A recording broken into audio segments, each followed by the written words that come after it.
Estamos de volta com o Gazeta, entrevista especial de cobertura das eleições, hoje recebendo o candidato a governador Antônio Rocha do Partido Socialismo e Liberdade, abrindo essa rodada de entrevistas agora no mês de setembro com os candidatos a governador. Eu lembro que a ordem de sequência dos entrevistados foi definida através de sorteio na presença de representantes de todos os partidos e coligações. E agora nós vamos para o terceiro bloco de perguntas ao candidato Antônio Rocha. E agora eu quero entrar no tema da educação, candidato. Em seu plano de governo, o senhor propõe a redução de alunos nas salas de aula, ampliação da rede e valorização dos profissionais da educação. Isso seria o suficiente para melhorar a educação? Não, a educação ela é um conjunto, que ele passa pela parte técnica, mas passa pela parte estrutural também. O que nós primamos na questão da educação, partimos de duas matrizes. A educação cidadã, que é para o cidadão estar preparado para conviver com a sociedade, para atuar enquanto cidadão e não só como usuário, por exemplo, do serviço público, que tem uma diferença muito grande, e também a educação enquanto formação técnica qualificada para que esse cidadão consciente possa estar se preparando e qualificando, que entra naquele outro detalhe que você tinha colocado, que é a questão para entrar no mundo do trabalho. Essa parte que você falou da redução do número de alunos na sala de aula, isso é indispensável. Não existe hoje, por mais herói que seja o professor, e que são verdadeiros heróis, a capacidade de poder educar ou passar as informações necessárias no processo de ensino-aprendizagem para 50 alunos, para 40 alunos. Mas aí teria que construir mais escolas. Sim, é uma questão de prioridade. Se tiver que construir mais escolas, nós vamos construir. Se tiver que adequar as que já tem para que a gente possa estar trabalhando com elas, vamos trabalhar. A educação para nós é a coluna vertebral da sociedade. E sem coluna a sociedade não vive. Por isso que a prioridade é a educação. Se tiver que construir mais escolas, vão ser construídas mais escolas. E de onde viriam os recursos para isso? O recurso da educação, lamentavelmente, nós do PSOL defendemos pelo 10% do PIB para a educação e 10% para a saúde. Lamentavelmente, o pouco que avançou ainda divide para a educação pública, para que a educação possa ter o seu serviço de qualidade. No entanto, o pouco que se avançou, ele vem voltado mais para a educação privada do que até para a questão pública, foi dividido. Mas eu acredito que a partir do momento que nós começarmos a combater a corrupção, a fazer as auditorias necessárias para que possa perceber onde é que tem os excessos e priorizar a educação, nós vamos ter os investimentos. É claro que nós ainda defendemos também a federalização da educação. Achamos que é um processo indispensável. O Estado brasileiro ele tem que ter uma responsabilidade maior com a educação, não jogando só nas costas dos estados, o país não jogando só na costa dos estados e dos municípios. Mas o que nós podemos fazer enquanto gestor público estadual, nós vamos fazer, e eu acredito que é uma questão de prioridade. A educação merece, a educação tem que ser prioridade, tanto do ponto de vista técnico quanto do ponto de vista estrutural, e isso nós vamos fazer. Candidato, um dos temas mais debatidos hoje é a saúde pública, isso a nível de Brasil, e as pesquisas indicam que é uma das demandas mais urgentes na opinião da população, né? Junto com outras questões como segurança, educação, mas na saúde, né? Como é que o senhor pretende, no seu plano de governo, colocar em prática medidas que possam melhorar o atendimento de saúde e, entretanto, também mostrando de onde virão os recursos para isso? Por exemplo, o funcionamento do SUS, que é um plano de saúde que abrange todos os brasileiros, que no papel ele tem praticamente o status de ser um plano perfeito, mas que na prática não funciona. Como é que o senhor pretende abordar isso como governador? Colocar o plano, as diretrizes do SUS em funcionamento, é responsabilidade do Estado. A saúde é um direito do cidadão e é uma responsabilidade do Estado. Isso é que eu estou te falando que depende de prioridades. Agora, ler do engano, achar que a saúde é um problema tão somente de hospitais, é um problema tão somente de médicos. Tem todo um conjunto de ações. A partir do momento que nós investimos no abastecimento do Estado, que as pessoas se alimentam bem, por isso a nossa prioridade pela agricultura familiar, pelo investimento na pequena propriedade, em detrimento do plantio de soja ou de cana-de-açúcar, seja lá qual for, em relação a essas questões, porque a pessoa estando bem alimentada, ela não vai adoecer. Se ela não adoece, ela já está contribuindo com a saúde. Então o senhor enxerga a saúde preventiva como a saúde preventiva é uma das bases. Parte do problema. Em relação ao que nós queremos fazer no processo de atendimento, que esse é o maior clamor da população.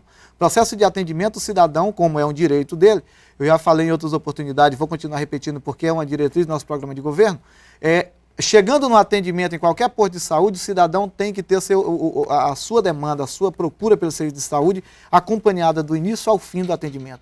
E é isso que nós vamos fazer, tentar integrar, e nós vamos conseguir isso com os municípios, para quando o cidadão procurar um módulo de saúde que seja, e não teve aquele serviço lá, ele já seja direcionado. E aí nós vamos criar um sistema de agendamento, um sistema de atendimento para que ele passa a ser responsabilidade pública, responsabilidade do Estado e do município. Então, nesse sentido, temos que fazer um processo de atendimento do início ao fim.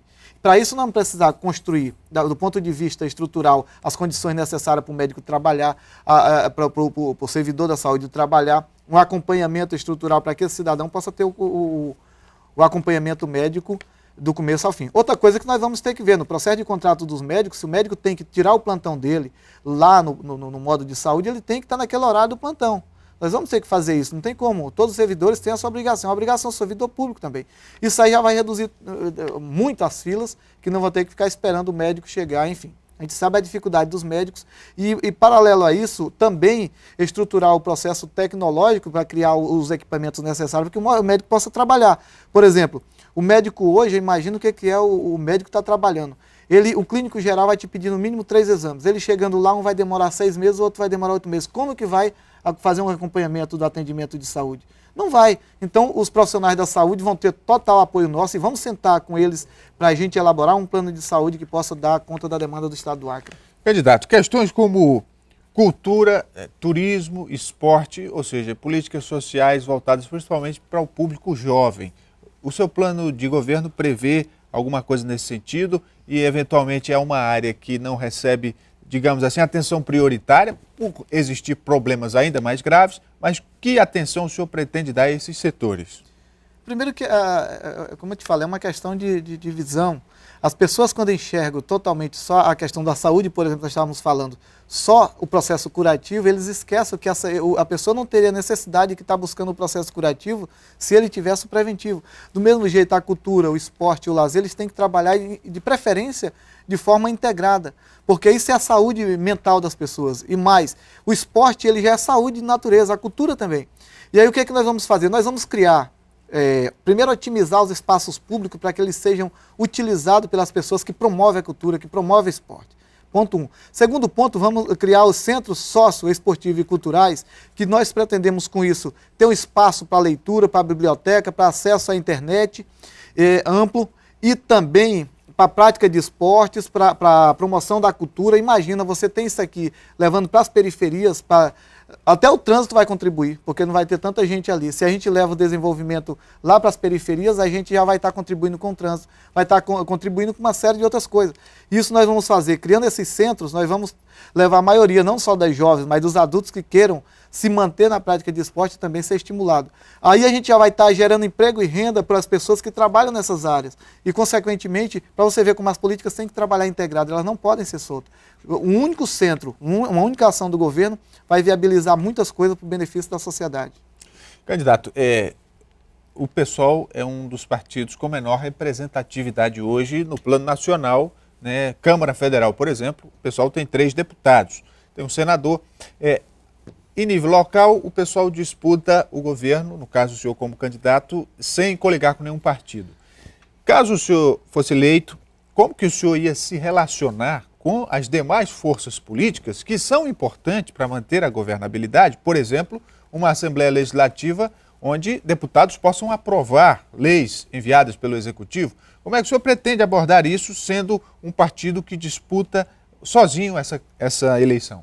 Nós vamos ter um pouco de problema porque nós não vamos fazer negociatas com um agente público que ganhou o mandato para representar a população. Mas nós vamos ter as pessoas que eles estão ali para representar do nosso lado. A nossa coligação, a nossa aliança maior, como eu te falei, ela é programática, ela não é aliança eleitoreira. E com isso nós vamos ter uma comodidade maior, porque nós vamos ter uma relação de alteridade, nós vamos respeitar o poder legislativo e vamos exigir o respeito para com a gente.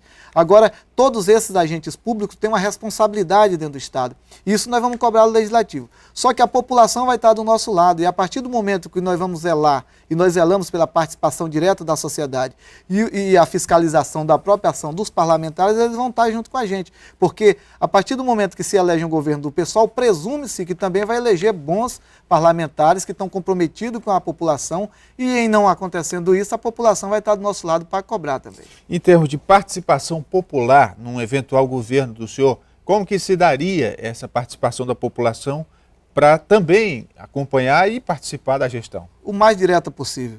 Nós zelamos pela participação direta da sociedade, em especial na tomada das decisões mais complexas para o Estado.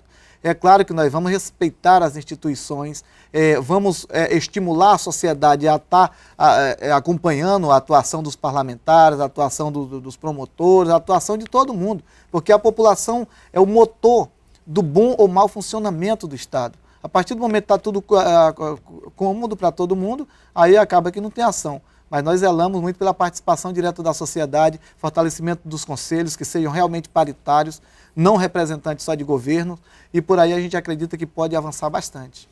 Candidato, o seu tempo se esgotou nesses 3 blocos de 10 minutos e agora o senhor tem 1 minuto para suas considerações finais. Eu só tenho a agradecer o espaço a mim cedido, e é um dos espaços mais democráticos que a gente pode ter, que é um tempo igual para todo mundo. E o que acontece? Estamos conscientes do quanto que é difícil concorrer a uma eleição no estado do Acre, a partir do momento que você se predispõe a fazer uma eleição honesta, mas temos certeza de uma coisa: cada voto que tiver vai ser uma demonstração de confiança, de rebeldia, de desejo de mudança, e que nós vamos estar aqui para abraçar com cada voto que nós tivermos. Muito obrigado a todos. Eu quero agradecer ao candidato Antônio Rocha, do Partido Socialismo e Liberdade, o primeiro candidato a governador que vem nesta segunda rodada de entrevistas com os candidatos a governador que estamos fazendo agora no mês de setembro. Na próxima terça-feira, nós teremos aqui mais um candidato a governador sendo entrevistado no Gazeta Entrevista Especial de Cobertura das Eleições. Para você que nos acompanhou até agora, muito obrigado por sua audiência, um forte abraço, uma boa noite e até amanhã.